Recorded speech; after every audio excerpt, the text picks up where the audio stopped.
হুজুর আগামীতে সব দিয়ে দিব।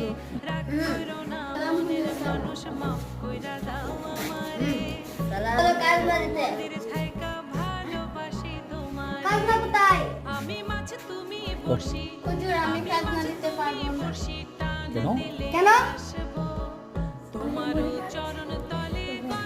আমি দান শেষ করতে পারবো না। কি বলে? ওকে বন্দি করো। সেনাপতি ওকে তাড়াতাড়ি বন্ধ করো।